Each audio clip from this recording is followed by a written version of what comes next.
घुंघरू बंधा दे तो फिर मेरी चाल देख ले। नैन मिले नैन हुए बावरे, चैन कहाँ मोहे सजन सोरे, उड़े जब जब जुल्फे तेरी कवारियों का दिल मचले। तेरे हुस्न की क्या तारीफ करूं, कुछ कहते हुए भी डरता। सारे शहर में आप सा कोई नहीं। दिलीप कुमार ने लगभग सभी अभिनेत्रियों के साथ काम किया और दर्शकों का खूब मनोरंजन किया। टूटे ना दिल टूटे ना, साथ हमारा छूटे ना। लेकिन क्या आप जानते हैं, उस दौर की 2 हीरोइनें ऐसी थीं जिन्होंने इस सुपरस्टार के स्टारडम को धेले बराबर भी भाव नहीं दिया। और तो और एक अदाकारा ने तो दिलीप साहब के बार बार अनुरोध करने पर भी उनके साथ काम करना गंवारा नहीं समझा। कौन थी वो 2 हीरोइनें और क्या थी उनके इस रवैये की वजह, जानेंगे और भी बहुत कुछ। आप बने रहिए हमारे साथ।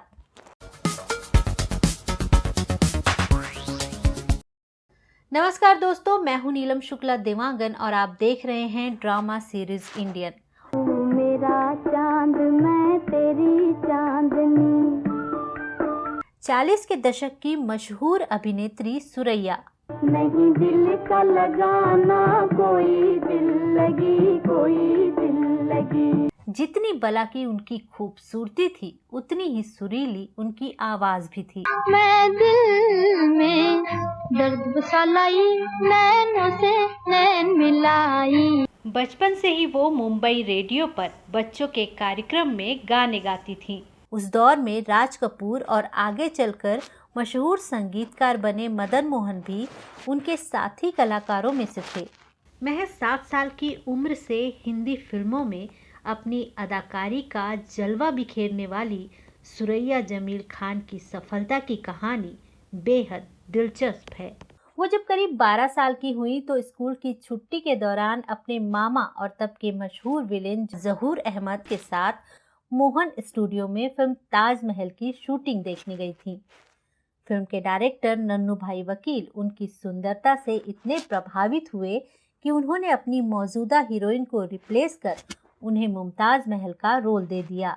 फिल्म 1941 में रिलीज हुई तो सुपर हिट हो गई और सुरैया मलिकाए हुस्न और मलिकाए अदाकारी जैसे नामों से मशहूर हो गई। तब संगीतकार नौशाद ने उनकी आवाज़ सुनी तो उन्होंने अब्दुल रशीद कारदर की फिल्म शारदा में उनसे गाने गवाए। 1942 में ये फिल्म रिलीज हुई और उनके गाए गीत इतने लोकप्रिय हुए कि उन्हें मलिकाए तरन्नुम भी बुलाया जाने लगा।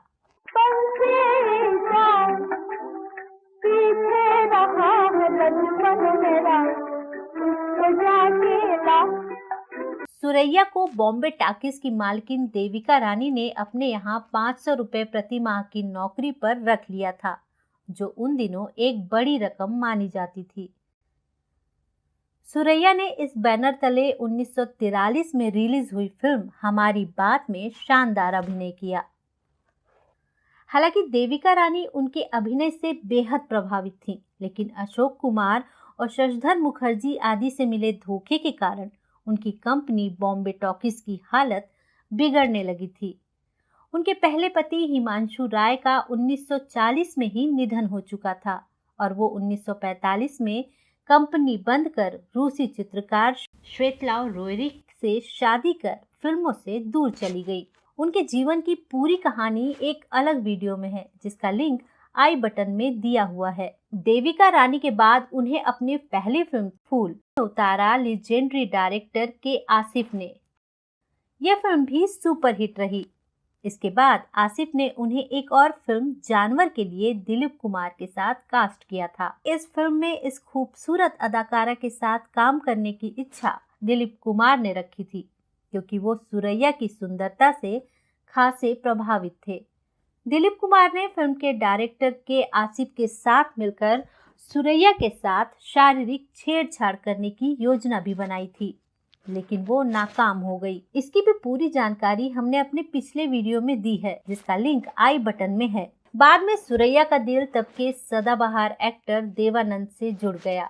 बीबीसी की रिपोर्ट के मुताबिक देवानंद की सुरैया से पहली मुलाकात 1948 में रिलीज हुई फिल्म विद्या के सेट पर हुई थी।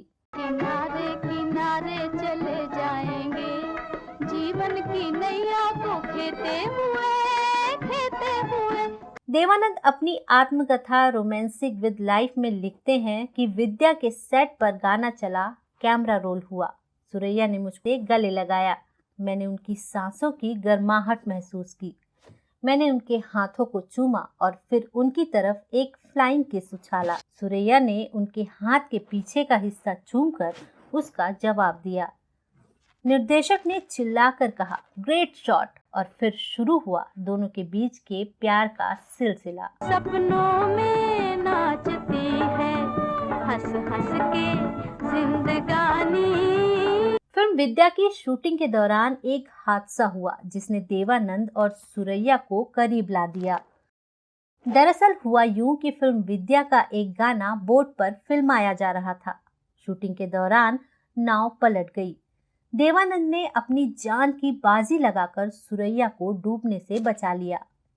देवानंद ने एक असली हीरो की तरह सुरैया की जान बचाई थी और अब सुरैया उन पर जान देने लगी थी।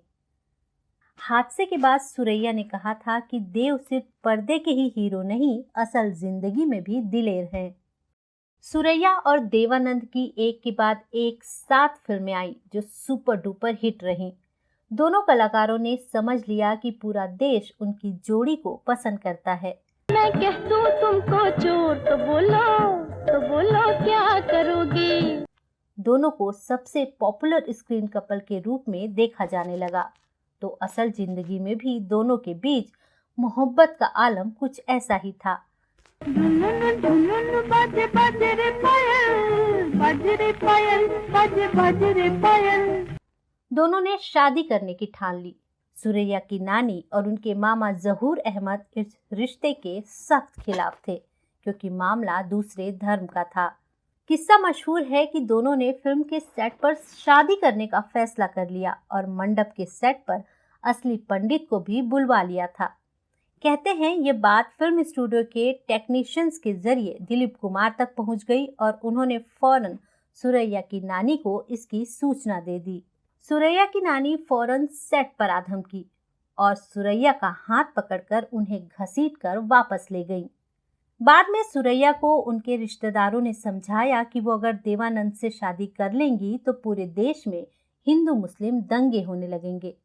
जब सुरैया इस पर भी समझने को तैयार नहीं हुई तो उनके मामा ने धमकी दी कि वो देवानंद को जान से मरवा देंगे, जिसके बाद वो सहम गई। देवानंद ने सुरैया का काफी इंतजार किया, लेकिन सुरैया ने साफ कह दिया कि वो ये शादी नहीं करेंगी। दोनों ने हमेशा के लिए एक दूसरे को भूल जाने का फैसला किया, लेकिन दिलीप कुमार को उनकी इस हरकत के लिए दोनों ने कभी माफ नहीं किया और सुरैया तो ताउम्र दिलीप कुमार से नफरत करती रही। जिंदगी के आखिरी सालों में मुंबई के मरीन लाइन स्थित अपने फ्लैट में वो अकेली ही रही। सुरैया अक्सर एक शेर कहा करती थी, कैसी गुजर रही है सभी पूछते तो हैं, कैसे गुजारती हूँ कोई पूछता नहीं। तो ये तो था देव साहब, सुरैया और दिलीप कुमार का किस्सा। इसके बाद किस्सा है एक और दिलकश अभिनेत्री आशा पारेख का। आजा आजा देखो प्यार तेरा। 60 से 70 के दशक में हिंदी फिल्म इंडस्ट्री पर राज करने वाली वेटरन एक्ट्रेस आशा पारेख ने अपने जमाने के सभी बड़े सितारों जैसे राजेश खन्ना, देवानंद, शशि कपूर, जितेंद्र, मनोज कुमार और धर्मेंद्र के साथ काम किया।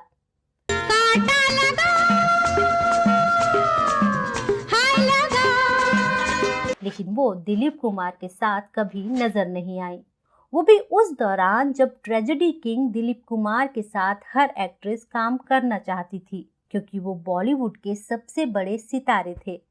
लेकिन आशा पारेख के साथ ऐसा नहीं था। अब सोचने वाली बात यह है कि आशा पारेख ने दिलीप कुमार के साथ काम क्यों नहीं किया। इस बात का खुलासा उन्होंने खुद किया था। एक अवार्ड फंक्शन के दौरान उन्होंने कहा था कि मैं जिसे पसंद नहीं करती उसके साथ काम भी नहीं करती। आशा पारेख के इस बयान से फिल्म इंडस्ट्री चौंक गई थी, क्योंकि उन्होंने साफ कह दिया था कि वो दिलीप कुमार साहब को पसंद नहीं करती थी, इसलिए उनके साथ कभी किसी फिल्म में काम नहीं किया।